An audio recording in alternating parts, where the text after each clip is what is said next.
शिव सूत्र। शिव का गान है शिव सूत्र। परम तत्व का सार है शिव सूत्र। आत्मा की पहचान कराता है शिव सूत्र।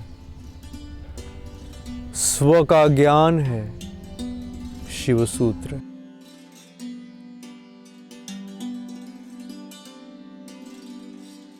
शिव सूत्र आगम कहलाते हैं। आगम क्या है? आगम वे शास्त्र हैं जो शिवप्रोक्त हैं। शिवप्रोक्त यानी जिसका निर्माण नहीं हुआ है, वरन जो स्वयं प्रकट हुए हैं। एक अखंड परम तत्व लोक कल्याण के लिए शिव और शक्ति के रूप से प्रकट होते हैं। शिव और शक्ति का संवाद है आगम।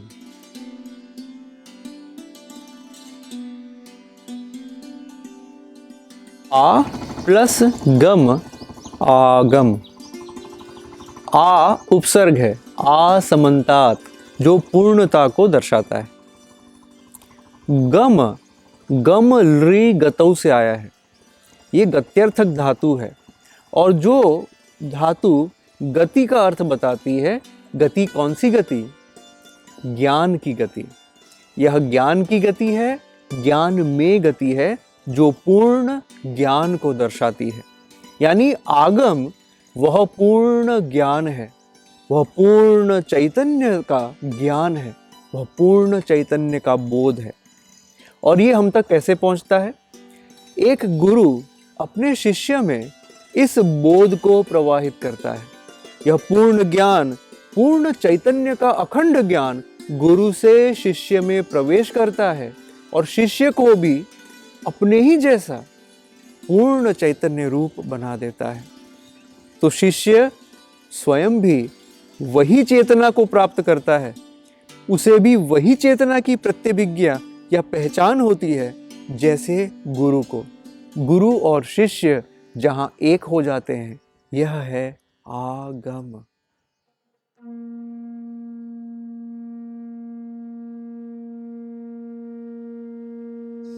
शास्त्र कहता है शिवम कल्याणम करोति यः प्रत्यभिज्ञानात्मकम अनुग्रहं करोति यः।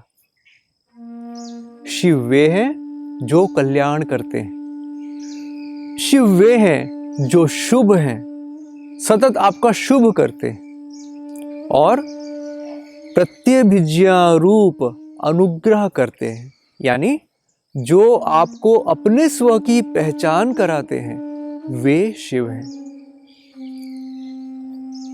आचार्य क्षेमराज अपने ग्रंथ प्रत्यभिज्ञा हृदयम में शिव की बहुत ही सुंदर व्याख्या करते हैं। तो आइए अब ध्यान से आचार्य क्षेमराज की इस मंगलाचरण को सुनते हैं और शिव क्या है इसको समझते हैं और अनुभव करते हैं। तो अब आप ध्यान से इस मंगलाचरण को सुने।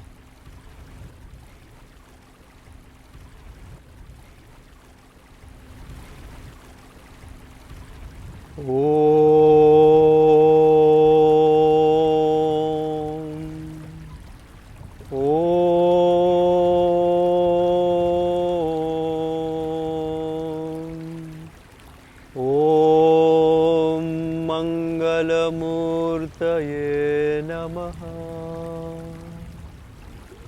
नमः शिवाय सततं पंचकृत्य विधायिने। नमः शिवाय सततं पंचकृत्य विधायिने। चिदानंद घन स्वात्म परमार्थावभासिने।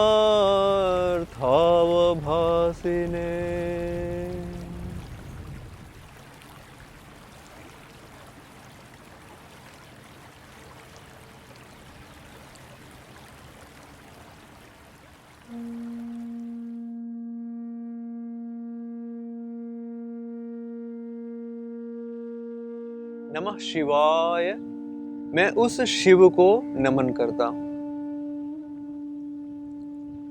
काश्मीर शैव दर्शन में नमन का अर्थ होता है मैं उस शिव से एक रूप हो रहा हूं, मैं उस शिव से तद्रूप हो रहा हूं। नमः शिवाय। सततम पंचकृत्य विधायिने। एक शिव कैसे हैं? क्या उनका कोई स्वरूप है? कहा नहीं। सततम पंचकृत्य विधायिने, जो सतत नित्य पंचकृत्य को करते ही रहते हैं। ये पंचकृत्य क्या है? सृष्टि, स्थिति, संहार या लय, निग्रह यानी छिपाना, और अनुग्रह यानी कृपा करना।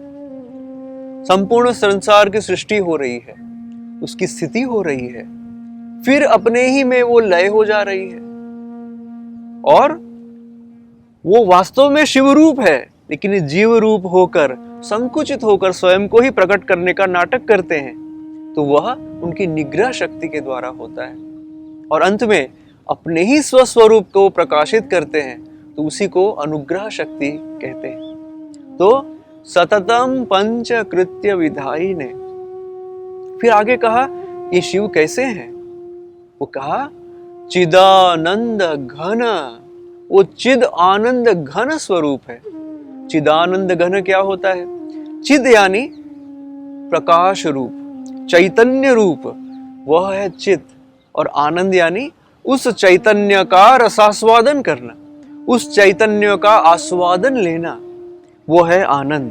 तो चैतन्य प्रकाश रूप और उसका रसास्वादन लेते हुए आनंद रूप, ये दोनों ही शिव के वास्तविक स्वरूप हैं। यानी यह सामरस्य है किसका? चित्त का और आनंद का। यह सामरस्य है किसका? प्रकाश का और विमर्श का। यह सामरस्य है शिव का और शक्ति का। ये दो नहीं है, एक है। ये अविनाभाव है। अविनाभाव यानी जो कभी एक दूसरे के बिना रह ही नहीं सकते। ऐसी जो परम सत्ता है, ऐसे जो परम सत्य है, वह चिदानंद घन, लेकिन वो कोई और नहीं है, स्वात्म, मैं ही वो हूं। ये स्वरूप आत्मा जो है यही वो है, ये शरीर रूपी नहीं, स्वरूप आत्मा। ये जो स्वरूपगत आत्मा है वह मैं हूं, वही परम अर्थ है। परमार्थावभासी ने इस प्रकार से ये परम अर्थ प्रकाशित होता है, भाषित होता है। परम अर्थ क्या है? परम अर्थ है वह सामरस्य, चिद और आनंद का सामरस्य, ज्ञान और क्रिया का सामरस्य।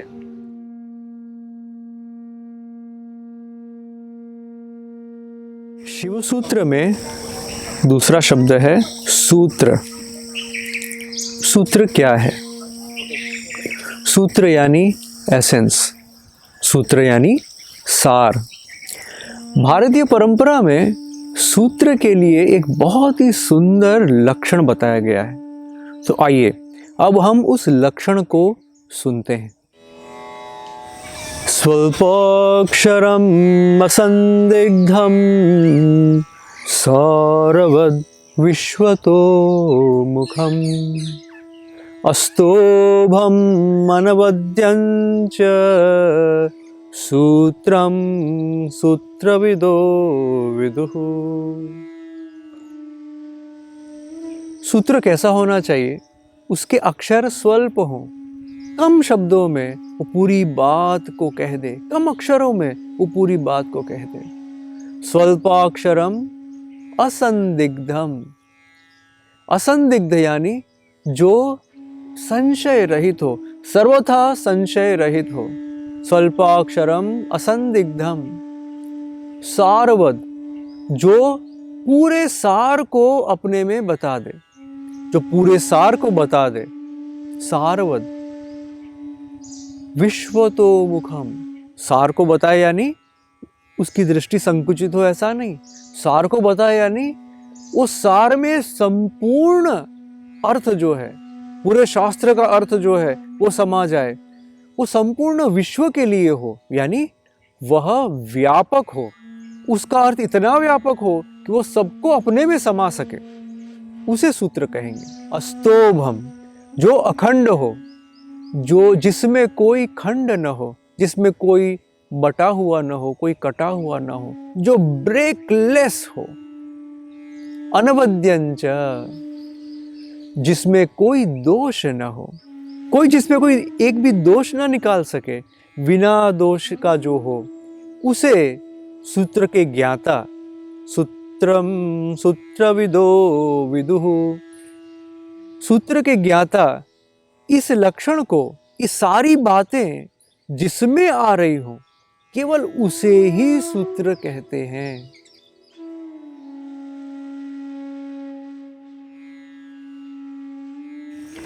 शिव सूत्र आगम है।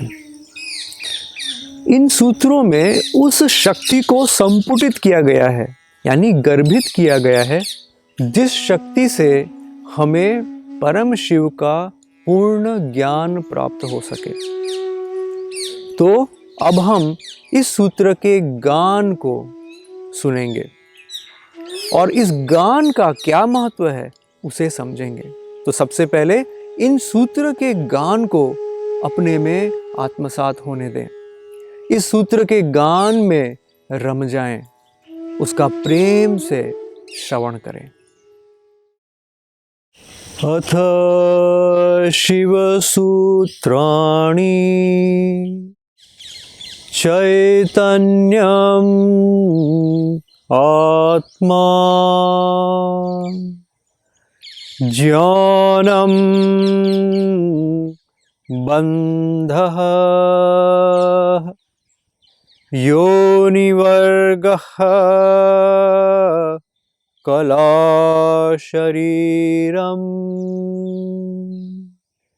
ज्ञानाधिष्ठानं मातृका उद्यमो भैरवः शक्तिचक्र संधाने विश्वसंहारः।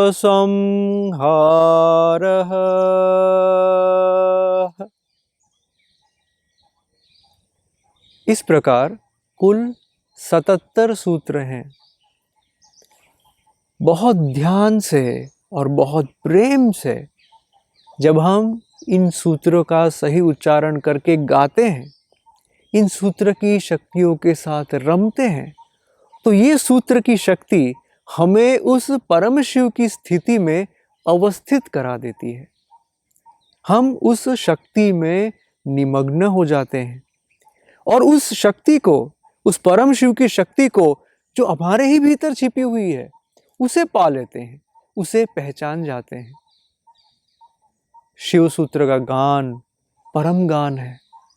शिव सूत्र का गान चैतन्य का गान है, जो हमें परम शिव तक ले जाता है।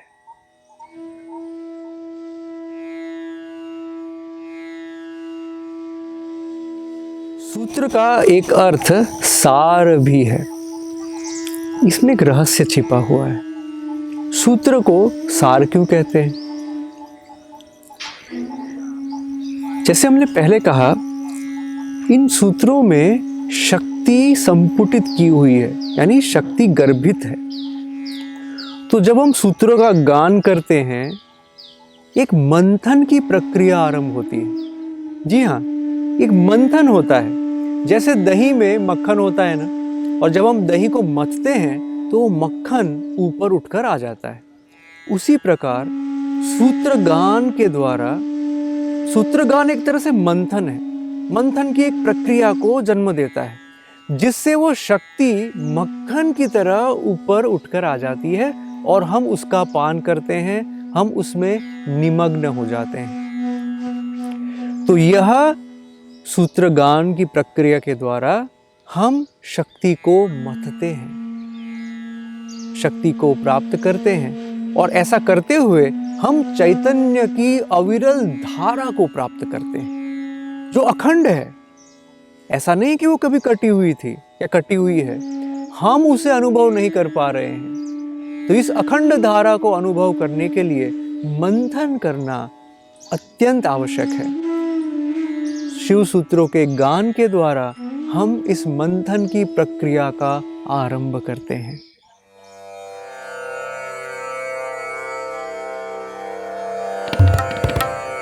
क्या आपको पता है शिव सूत्र का प्राकट्य कैसे हुआ?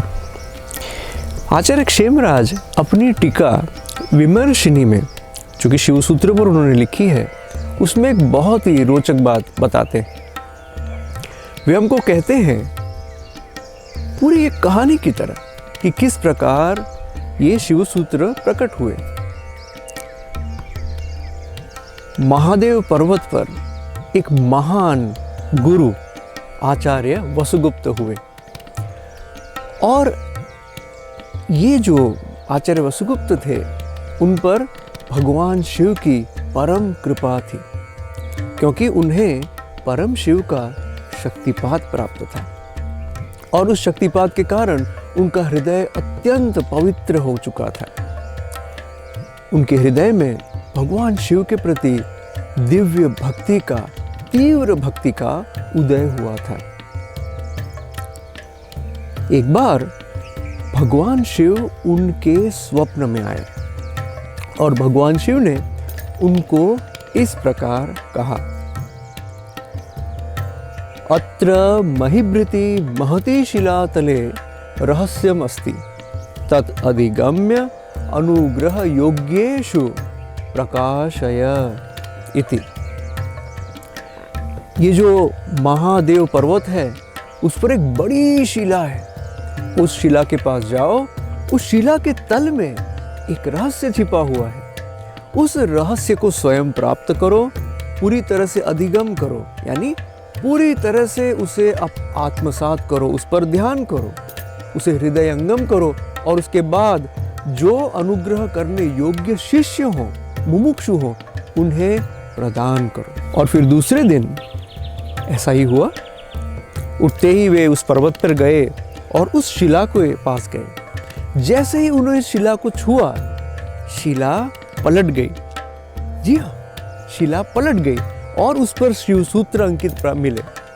उन शिव सूत्रों को उन्होंने बहुत प्रेम से, बड़े सम्मान से धारण किया, उस पर ध्यान किया और उसे पूरी तरह से आत्मसात किया। आत्मसात करने के बाद अपने सद शिष्यों को, जैसे कि आचार्य कल्लट इत्यादि को, उन्होंने उसको प्रदान किया। तो इस प्रकार शिव सूत्र हम सभी तक पहुँचे। इस अखंड ज्ञान परंपरा, ये अखंड गुरु परंपरा के द्वारा आचार्य वसुगुप्त से लेकर आचार्य क्षेमराज पर्यंत और उसके बाद अभी हम तक ये शिव सूत्र का ज्ञान, यह दिव्य ज्ञान हम सभी के लिए अब प्राप्त हो गया है। हम उस गुरु परंपरा को धन्यवाद देते हैं।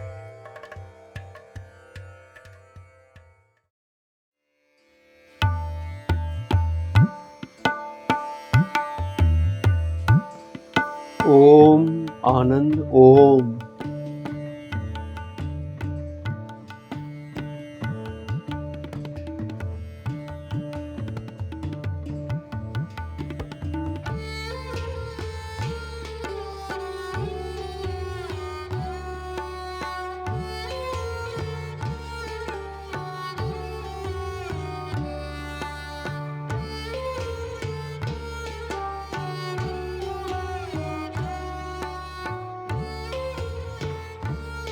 नमस्कार। आप सभी जिज्ञासुओं का, आप सभी मुमुक्षुओं का, साधकों का इस महाअवतार बाबा जी ध्यान केंद्र में बड़े प्रेम से, हृदय से स्वागत। यह आश्रम जिनकी कृपा शक्ति से ओतप्रोत है, वे हैं महाअवतार बाबा जी। महाअवतार बाबा जी के विषय में कुछ भी कहना असंभव है। वे महाअवतार स्वरूप परम योगी हैं। युग के आरंभ से ही वे विद्यमान हैं। उनकी अक्षय देह प्रकाश स्वरूप एवं चिन्मय है, जो कोई भी स्वरूप धारण करने में समर्थ है। वे परम मुक्त है, माया व मरण से मुक्त, देश व काल से परे।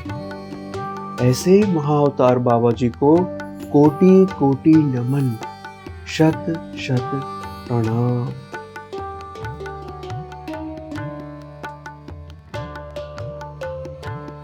समर्पण।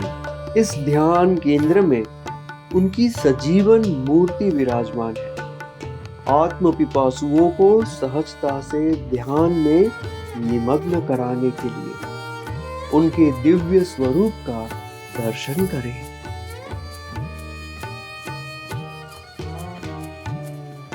आश्रम के कण कण में इनकी ऊर्जा व्याप्त है, इसलिए इस आश्रम की शक्ति अद्वितीय है।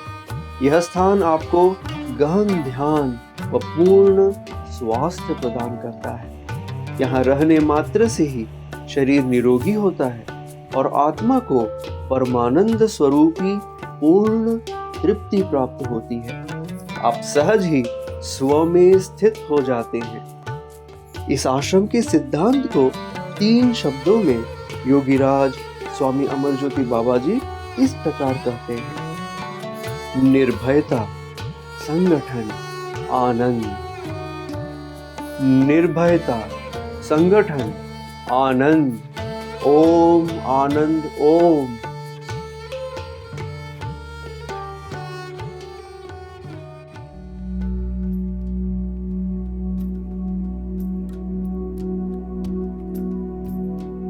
शिव सूत्र की सिखावनियाँ चैतन्य है, ये अमूल्य है और उतना ही अमूल्य है इस प्रकार के साधकों का एक साथ आना। जब ऐसे मुमुक्षु एक साथ आकर मनन करते हैं, उन सिखावनियों का अभ्यास करते हैं और फिर उसे अपने जीवन में उतारने के लिए पूर्ण प्रयास करते हैं, तो एक नई ऊर्जा का निर्माण होता है। और यह ऊर्जा और भी प्रदीप्त हो जाती है जब आपका एक स्पष्ट उद्देश्य होता है। एक स्पष्ट उद्देश्य आपके भीतर जो आत्म प्राप्ति की ललक है या सत्य को प्राप्त करने की जो ललक है, उसे बढ़ा देता है।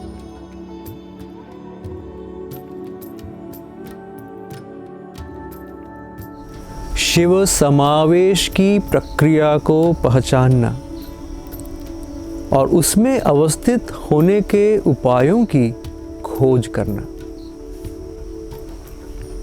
शिव समावेश की प्रक्रिया को पहचानना और उसमें अवस्थित होने के उपायों की खोज करना। शिव समावेश की प्रक्रिया को पहचानना और उसमें अवस्थित होने के उपायों की खोज करना।